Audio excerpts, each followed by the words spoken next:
Today I'm making a homemade chocolate pie with a homemade graham cracker crust. I'm going to start by making the graham cracker crust, and for that I'm using 1.5 cups of finely crushed graham crackers, and that's about 10 whole crackers.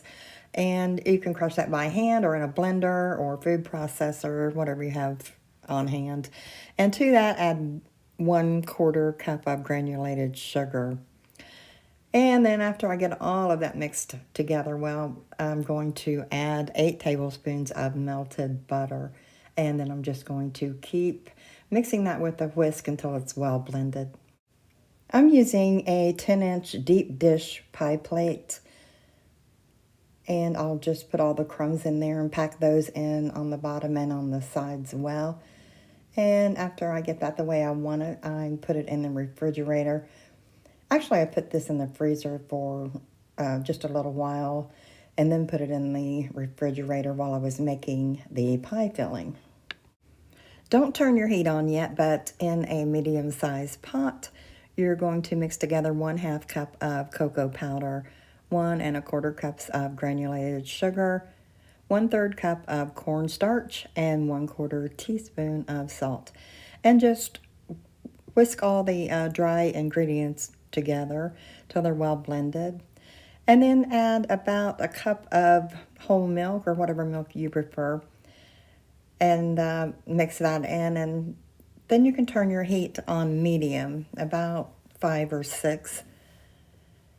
And then whisk that together and add the rest of your milk.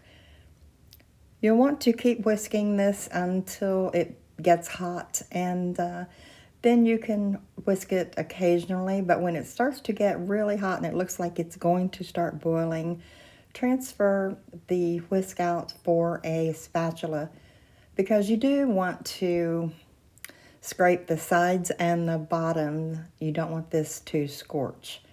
So this will take a few minutes. Just keep mixing it, and as it cooks and begins to boil, it will thicken.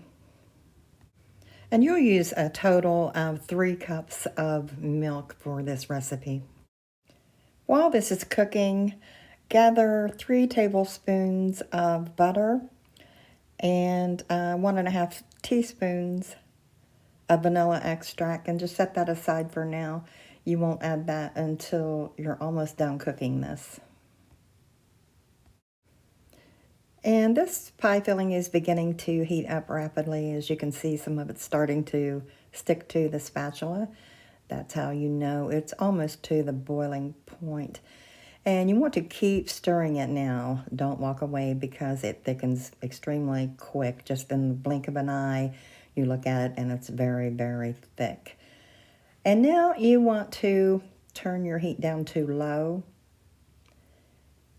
and just let that simmer there while you get your vanilla and your butter.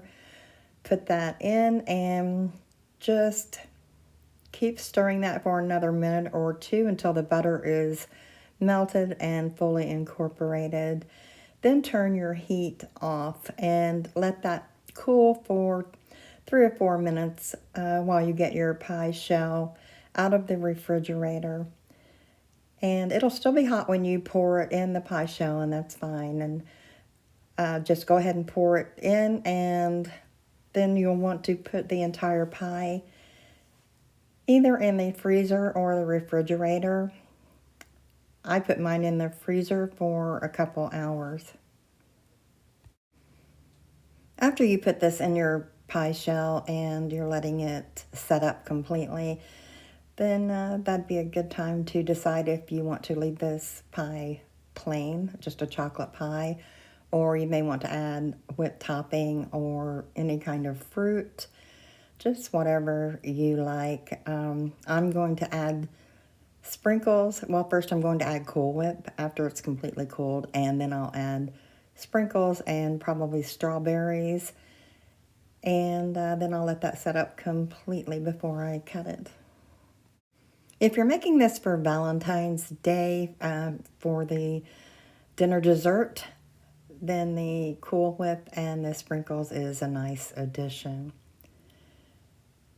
I hope you give it a try. Thank you so much for stopping by. I really appreciate it. I hope you enjoy this recipe, and I'll see you next time.